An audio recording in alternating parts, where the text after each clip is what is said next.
Molu be kwale saf connect. Ngadunje to bela daba.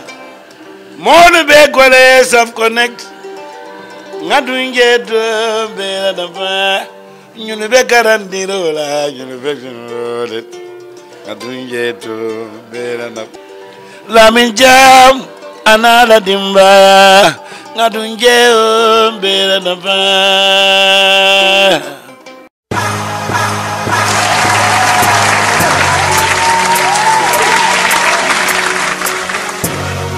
Well, good evening, viewers. Welcome once again to Choice Africa TV, South Connect, connecting you across the world in United States, US, also Europe, and in the Gambia. Online also, you can catch this episode live there.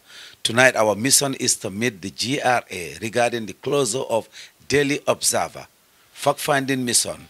We have the opportunity to meet the Deputy Director of GRA, Mr. Jallow. Listen to this carefully, what Mr. Jallow says, their part and their stance, role as a GRA revenue collector of the Republic of the Gambia. This is what they've tried with Daily Observer. Please, watch this carefully. Thank you.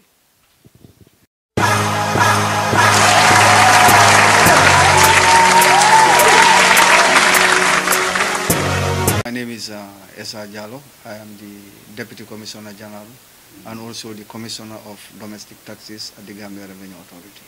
Thank you. Tonight our mission here is basically what we've been seeing on the newspapers or online, that Daily Observer is being closed by GRA. So as it is closed now, other Gambians also might feel so threatened that, oh, GRA is coming to close me. What's behind all this close of the Daily Observer? Okay, maybe I need to build a background to this, that as a revenue authority, we have a mandate and we have laws, that we use to administer the various taxes. And one of those laws is the Income and Value Added Tax Act of 2012. And that is a legal instrument that is available to GRA for us to do our operational work in terms of, collecting the revenues. And you will agree with me that, when it comes to tax collection, it is an important business for every country because no government, will be able to implement programs that are going to benefit the citizens if the resources are not available. And those resources are usually available in the form of taxation. And that is why, our legislation is strong enough to enable us to go out and mobilize the much needed revenues for government. And there is a legal provision that we have in our act which allow us to subject businesses to temporary closure. That in the event that their non-compliance has become chronic, after many efforts to engage taxpayers, in the case of Daily Observer, such things can only happen after there is a sustained engagement in terms of getting them to comply, to pay. And usually that comes in the form of sending out notices, reminding them that, they have an obligation to settle a particular liability. We had conformed with that in terms of not only sending them notices, but we had on a number of occasions invited them to our offices to see how we can engage them in a manner that is, going to be of benefit to both sides. That is, they continue to be in business, whilst GRA also continue to be in business in terms of collecting our revenues in a timely manner. But all these efforts did not yield anything positive in terms of them coming to make a proposal in the form of a payment plan, which legally they can do. The law has empowered every taxpayer. When you owe money, you can come forward and make a satisfactory arrangement for settlement of the tax with the Commissioner General. So they never had any payment plan? So that's it. So we followed this, and we sent them, when we tried all efforts to get them to pay, we said, okay, now we have to start taking steps, legal steps to recover.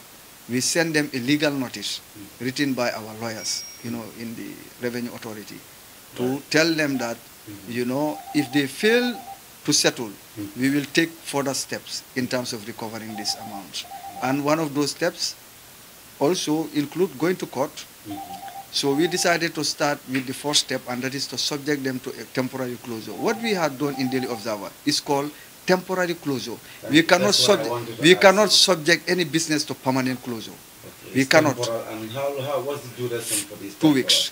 2 weeks. The only thing we can do is to close for 2 weeks, and after 2 weeks we can go for other action. But when we send them the notice, they wrote back to suggest a plan, and that is to say, anytime GRA,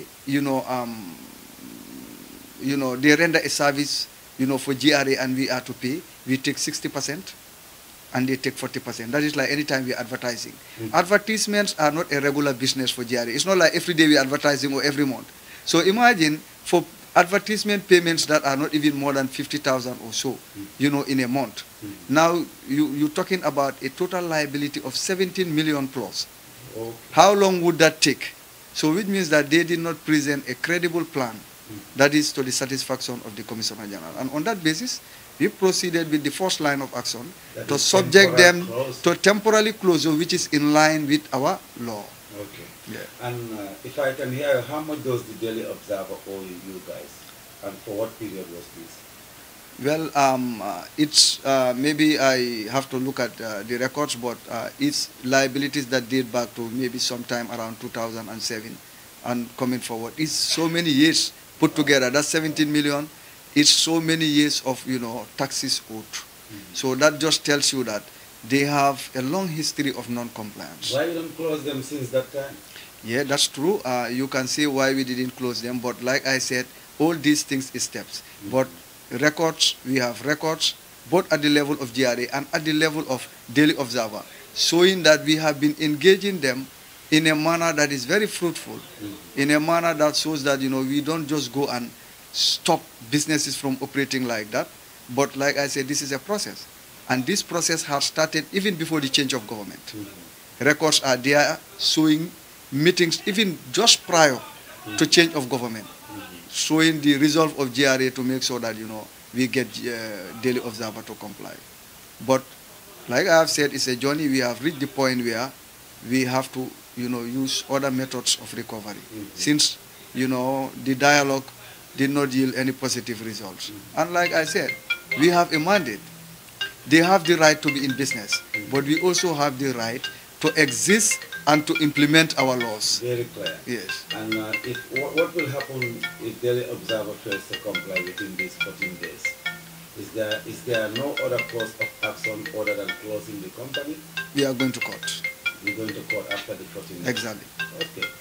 What is the tax compliance status of other companies like KGI and Camille Life Farms where they are paying taxes in full and in time? If not, what action had GRA taken against them before? Like I told you, as a revenue authority, our mandate goes to everybody, as long as you are in a taxable activity. So in the same manner in which we are engaging, Daily Observer, we are also engaging those other companies in a similar manner. In a similar manner, and everything about their liabilities has been updated, and whatever requires, actions to make sure that they pay, they will make sure that settlement is done. However, if their liabilities exist and they fail in the manner in which Observer failed, similar actions will follow. Okay, since you are talking about specific records in terms of numbers, I did not have some, prior advanced information in terms of specific requests that you would need. But however, I can provide that. That is information that we are documenting, and even, as part of our reporting to our parent ministry, to our board, we always indicate business closures. We show this, in terms of those that are permanently ceased to operate, but in terms of also those that are subject to temporary closure, we have records of this. It's only that when certain high-profile companies are affected in this manner, things are blown out of proportion. But I'll tell you, closures are as old as GRA. We have been closing for as long as this institution has existed. Now people are talking about Daily Observer. Why is Daily Observer more special than people who are trading at the Talindi market? And they are and they are subject to closure. is daily observer. In the eyes of the law, a big company and a small trader are the same. All they need to do, if you are supposed to pay $5, you pay it. It's as good as somebody who's supposed to pay 10 million, you pay it. It doesn't matter the size of the payment. It's about what you are supposed to pay it in a timely manner. I had this talent issue. Yeah, I'm just coming. I'm trying to build a story. Why are people not concerned about even poorer traders? Some of them are petty traders, and they are there because they have fallen, you know, they are on the wrong side of the law, and we have gone there to enforce to close them. So that is something that is part of the normal business of the. I will not stop there. And those people, sorry, let me cut you. Are you gonna go into negotiation with them? No, now I'll get there, but I'll need to explain something. Go okay, ahead. now, what is more important than NAWEC? The only national electricity company in this country. What is more important than Gamcel? State companies. We took them to court. We had gone to court with these companies, and we made, and they paid. Wow. So if we are taking, when was that? Sorry. That was last year. You know. During the old regime. Yes, we went to court, and they paid. So if we are taking national companies, companies that are owned by the state, state-owned enterprises to court, I see no reason why there should be a barrier between us and private, you know, enterprises that have decided to be on the wrong side of the law. If they were on the right side of the law and we had violated their rights, then there is an issue. But we are on the right side of the law and they are on the wrong side of the law. Yes. Okay? So, in the case of Talinding, instead of making noise, you know what they did? They mobilized as a committee and they met with our staff at the Talinding office. They had an agreement, an amicable agreement. Good. That is now the basis for settlement, and all the shops are open. So it is not a crime to owe money to GRA. What the law is saying is that when you owe, come forward and make a satisfactory arrangement with this Commissioner General. But imagine you owe our taxes, you continue opening your shop, you continue doing your business, and you don't even have the audacity to just take one step, and that is to walk to the Revenue Authority and say, hey, I owe you money, things are hard, can you give me up to this time? We document it.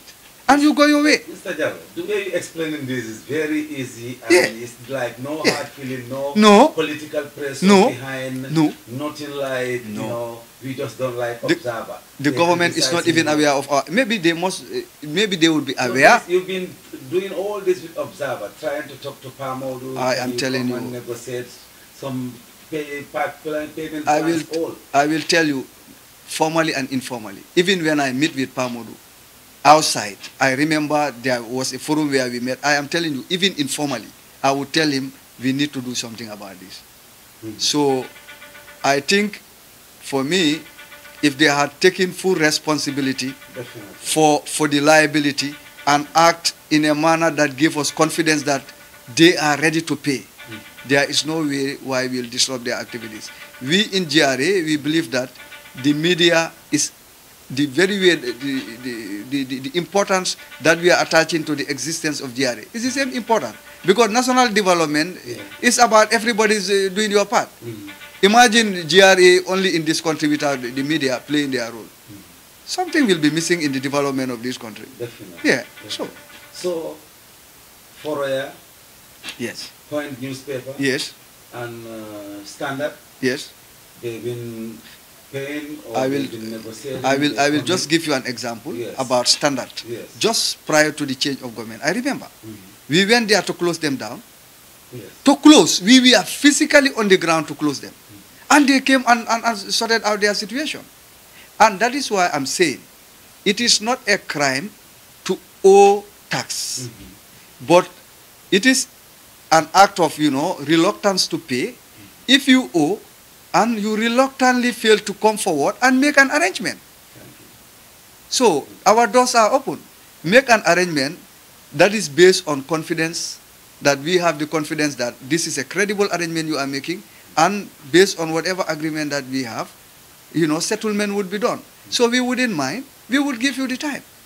The biggest challenge, I would say, has to do with political will. You know, I have to say that, you know, our ministry has been very supportive of the efforts of GRA. it has been very supportive. Whatever we do in terms of modernizing laws, in terms of every action at the level of the ministry, we get support. But, sometimes, it's very difficult, particularly when, you have named businesses like KGI, like Kanilai, like all those kind of things. Sometimes when certain investments come in certain manner, it makes, life very difficult, for a revenue authority. Because, and what we always want to see is an environment where there is full political will, and then the revenue authority is allowed to do its work without any kind of political interference. And even where some undertakings like businesses are being undertaken by, let's say, members of government or anything like that, what we would expect that, it should not be something that not only will affect GRA work, but will affect other businesses in terms of competition. So because we want the field to be level, so that not only are we able to collect our taxes, but all businesses are feeling that they are equal as far as the business space is concerned. They all can do business fairly, and they all will, face whatever charges, wherever those charges have to be paid. Balance. Yes. If we are doing the same businesses, we should be treated in a like manner. So if that kind of environment exists, GRA work is easy. But if that kind of environment does not exist, not only does it affect GRA's work, it also affects other players, enterprises in the economy that will feel that the space, is not creating equality in terms of opportunities for them to grow. So, Mr. Jallow, what is the GRA wish to fulfill their functions? What kind of environment, if you want to call one? Okay, but you say one, but I'll put it this way. I'll answer this way. One, full government support behind our work, because at the end of the day, you will realize that, the government functions to the extent that resources are available to the government to provide public goods and services. GRA has been created by government to do exactly that for government, to make sure that as much revenue as possible is mobilized to support government in all the programs. The other thing that we need is that the support of the general public. Let everybody, an employed staff of GRA, and even other people, private citizens, let every Gambian see yourself as a GRA. Wherever you see acts of tax evasion, you should correct it, knowing fully well that that person you have asked to pay on that very day, or you have helped GRA to enforce compliance, the money mobilized on that day maybe would be the one that would save, the next life that is threatened at the hospital. Maybe that is the money that will be available to fix some potholes that will avoid some fatal accidents, on the road. So let us see it that way, that the revenue that GRA collects is here to save the country. So everybody should feel happy.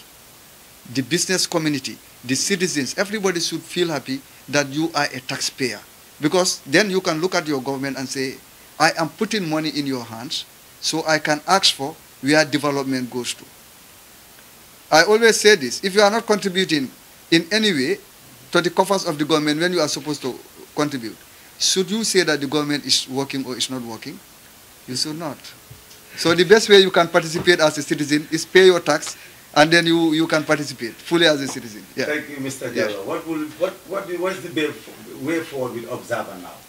The way forward with Observer is engagement with the revenue authority in a manner that restores confidence in our relationship, and we allow them to do their business freely like any other business in this country. They are not on our agenda as an enemy. They are on our agenda because they are on the wrong side of the law. Let them correct it. Our doors are open. We are prepared to make it happen, provided that they come forward in a manner that restores confidence. Yeah.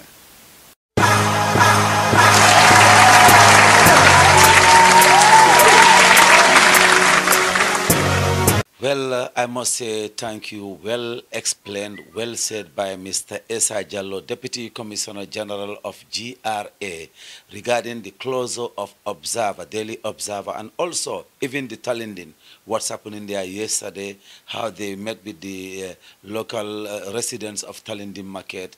The way forward in Gambia is let every business owner pay the tax or make your contribution. Thank you very much. Along the way, watch out for Daily Observer, Mr. Pamodimbo, on his side. Then you can judge everything by yourself, Gambia. One love, one nation, one people, one Gambia. Peace. Love you all.